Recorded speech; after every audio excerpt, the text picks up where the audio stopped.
Good evening, good afternoon. Welcome back to the TRM Parent Parsha series, Parshat Vayeshev. I wanted to think a little bit together for a few minutes about the idea of sibling relationships. We put so much energy into thinking about our relationships with our children, how to foster them, how to make them better, how to identify where things are going a little bit south and we want to help get them back on track. We sometimes might notice that our siblings, our children's siblings are fighting, or we might be able to acknowledge that maybe our own sibling relationships as adults are not necessarily the way we want them to be. And I'm also thinking about the fact that if we take the two things combined together, we can pause and think about if we did have siblings, what was that like for us growing up with them and the type of environments that we had? And so I really want to think together for the next few minutes about how to foster positive sibling relationships, whether that's the siblings, in other words, your children as a sibling unit in your own home, whether it's about your own adult siblings that maybe you want to have a different relationship with than you have today. And try to think about that in the context of the Parsha. This Parsha is all about sibling rivalry. Everywhere I turned when I was thinking about the Parsha and thinking about the parenting tip on the go and the different Devar Torah, I kept coming back to the fact that there was so much complexity. And it doesn't just end in Parsha Vayeshev. The story of the brothers, of the sibling rivalry, in so many ways, it precedes Parsha Vayeshev because we know that each set of avot had conflictual sibling relationships, right? So Abraham, his children, Yitzchak and Yishmael, definitely had a conflict-ridden relationship, though they very much wanted to connect, and ultimately we see them kind of coming back together at the end in a very wonderful, rich, meaningful way to honor the life of Abraham. And there's a lot of rich midrashim about the relationship that they had with each other or wanted to have with each other. We see with Yaakov and Esav the degree to which the conflict and their struggle to connect, whether it's on values, whether it's the way that they think about the world, whether it's the way in which their parents relate to them, and then as a result, how they relate to each other. We watched that evolve in the last few Parshiot and ultimately coming together in last week's Parsha where they seem to work together to come to a resolution. But the pattern seems to be, from a very basic shot perspective, very clear that there's conflict and a desire to have resolution. Sibling relationships are long. They're not one moment in time. And so they allow for different waves and moments and times where sometimes we feel more connected, whether it's more connected to one sibling, more connected to another sibling. Or we watch even amongst our own children that sometimes the different children pairs off depending on your own family dynamics. And we also watch how, as time goes on, we want those relationships to be repaired and come to some type of resolution. And I was thinking about, what does it mean to have sibling relationships? How do we foster them? How do we make them better? We oftentimes have grand announcements. I do it all the time. Be nicer to your sibling. I would like everybody to talk nicer to each other, right? We have these grand pronouncements of a goal in the house of being able to talk nicer to each other. But does that do it? And how do we think about relationships? And I oftentimes don't necessarily love things like Psychology Today, etc. Although oftentimes, like any good magazine, they always have good snippets that capture something perfectly. And in fact, Psychology Today, I thought, had something that captured positive sibling relationships perfectly. And it related back to an idea that's foundational in relationships in general, which is posited by John Gottman. So John Gottman, if you don't know him, look him up. He is one of the, I would say, guru romantic relationship psychologists. And one of the things that made him such an expert is the fact that he was able, in his early years, he was able to look at couples for 3, 4, 5 minutes and be able to predict, I want to say with 98% accuracy, maybe my numbers are a little bit off, but somewhere in the range of 93 to 98% accuracy, whether that couple would go on to have a happy marriage and a productive relationship, and whether or not they would end up in divorce. And it was remarkable. And people were trying to understand, what did he see? What was he picking up on? Was he picking up on if they fought? Was he picking up on how they fought? What was his identifying marker that made him so successful? And his foundation theory of romantic relationships, which has proven to be exceedingly true and very well founded, both from a research perspective and also just from a clinical anecdotal perspective, is that what makes a relationship strong and positive is the amount of mental energy and space we give to the other person. In other words, how much am I focused? How much am I connecting? How much time, whether it's thinking about the other person, whether it's how much do I know about what's going on in the other person's life, whether it's just the ability to connect to the other person, how often am I connecting with the other person? And one of the things that he highlights in the relationship of this positive sibling relationships, though I will make a plug, all people should read Gottman. It should be on your bookshelf. It's excellent. It's good for everything. It's a great book. What I will say is that he applies a similar piece to positive sibling relationships. He says that for every number of negative interactions that a couple has with each other, you need X numbers, like a ratio of positive experience. I think it's like 8-to-1, 5-to-1, to counteract that negative experience. And so he elaborates on that, thinking about all the different ways that we can think about how to foster sibling relationships. And he gives an assortment of different things. He says, one of the things that I think we think about as parents are all these different opportunities. Like, how do I tuck my kids into bed at night? Do I have a nighttime routine? Am I spending enough time with each kid? How do I isolate those times? Or if we're thinking about in terms of our own adult sibling relationships, are we thinking about the time we spend as a group, or are we thinking about individual sibling relationships? And so one of the things he goes through is some things are more related to children and some things you can be applied to adults. But he notices that if you notice that kids are playing nicely together, promote playing nicely together. Find a game that they like. Allow and look for opportunities for different kids to connect, especially if you notice, those two have a little bit of a harder time connecting with each other. Let's find a game for them to play. Not in a completely manufactured way, but to some degree, not always in an artificial way, because naturally the siblings who connect will gravitate towards each other versus the one who might have a harder time with each other might not necessarily gravitate towards each other.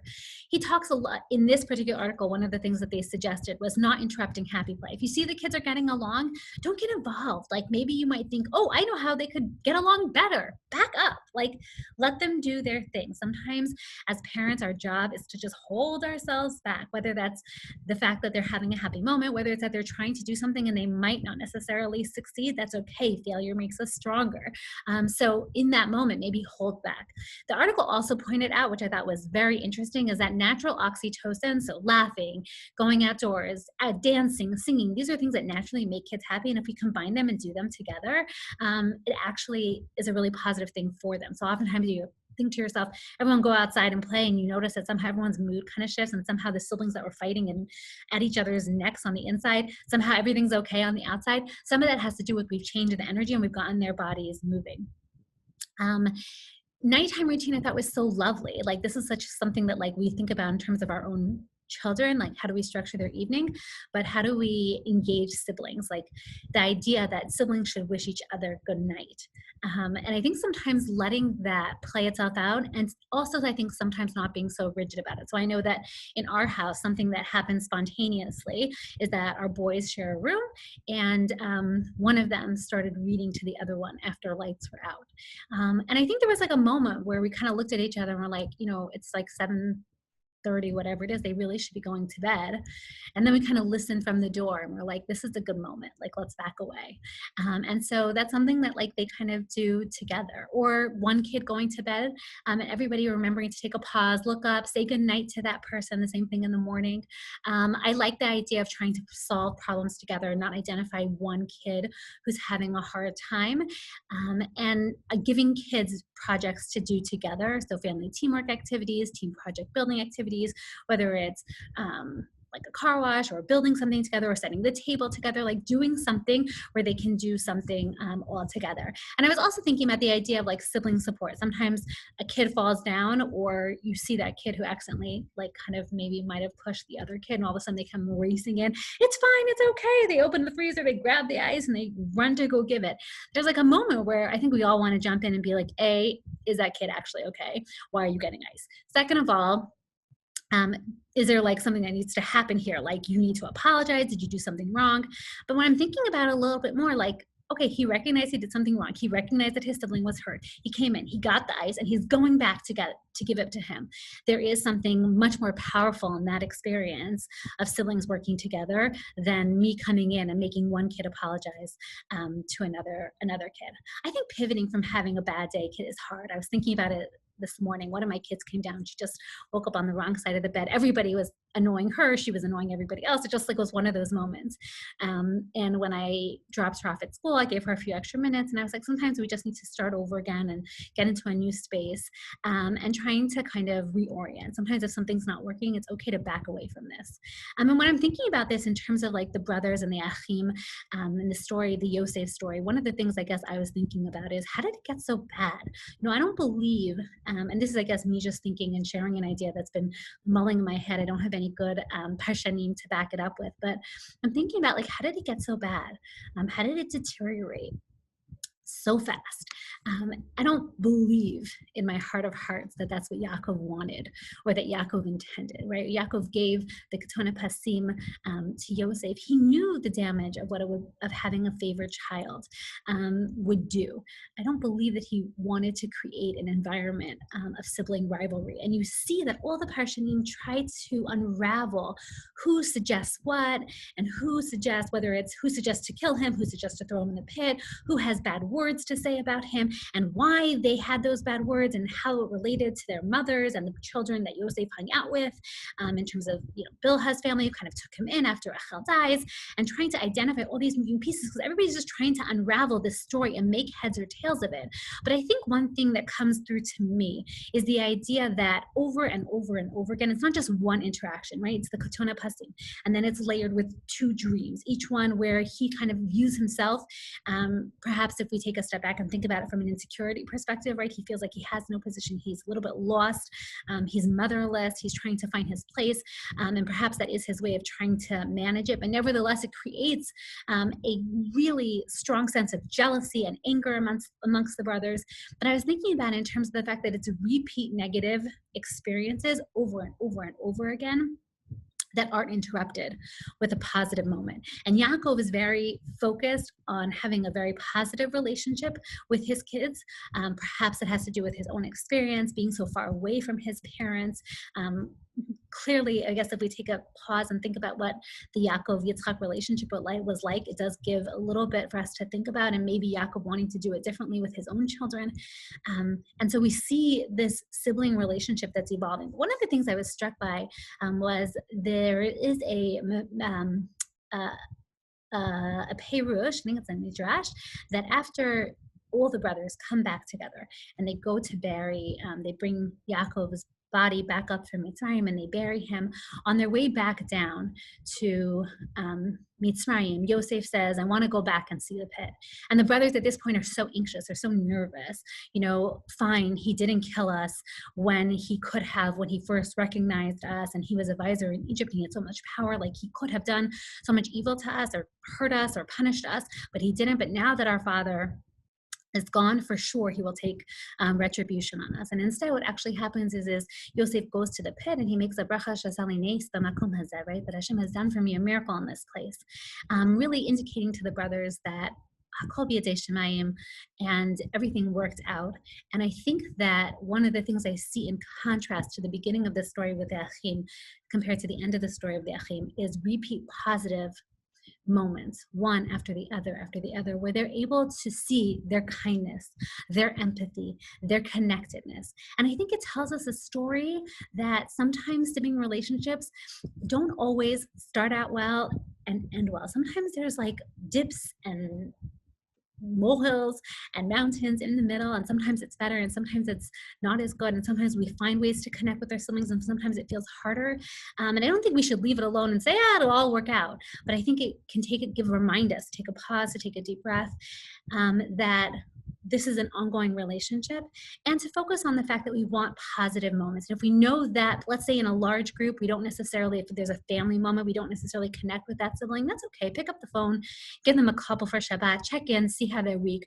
Thinking about this idea that moments in time, positive moments in time, have a real strong counteract to negative moments in time. And I think that is something that we can think about and take away, and I think start to have conversations with at our Shabbat table. And I do think going into Hanukkah, there's so much discussion. How do people celebrate Hanukkah?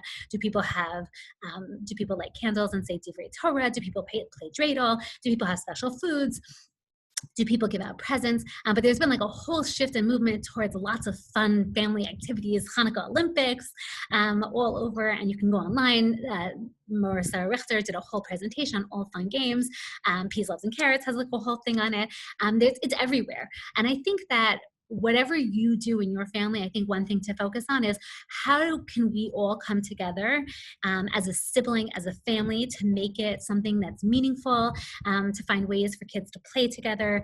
Even if it's like a round robin, each kid plays a different kid, and thinking about how we pair our children for good and for harder times. Parsha treats, always one of my favorites. Okay, so over the years, we've done lots of things, and Tina Samter provided me also with some great ideas. So I can tell you what we have going on downstairs. I made a chocolate bundt cake, and I am gonna put some nice, good gummy worms inside, so I think that's excellent. I love the sheaves of pretzels. They're supposed to be sheaves of wheat because they're so easy, and you can tie them up, and the kids can do them. One year we did cupcakes with snakes, right, because the pit didn't have any snakes in it. No, it did. Sorry, it was empty of water, but it had snakes and scorpions. So we did snakes and we did colored tunics. You can also do, I think, just taking like graham crackers and putting frosting on them and decorating all sorts of colored tunics. There's also the challah. I'm going to try it. I got to be honest. I'm going to give it a try. The sheaves of wheat. It looks like a lot of fun.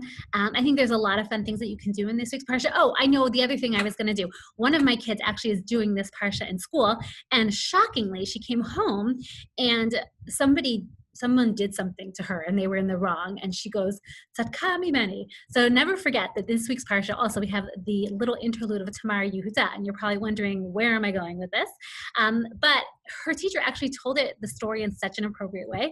So if you have older kids who already know the story, I think you could probably do like a cookie staff. I saw it in like one of those push cookies. So I guess it depends on the direction you want to take all of this. Or you could do, I guess, shepherd. Someone said shepherd's rod also. So I think there's lots of fun places to go with this. I can't wait to see what you are going to do, and I will be sharing what I'm going to do, and always looking for good feedback. Shabbat Shalom and Chanukah Sameach.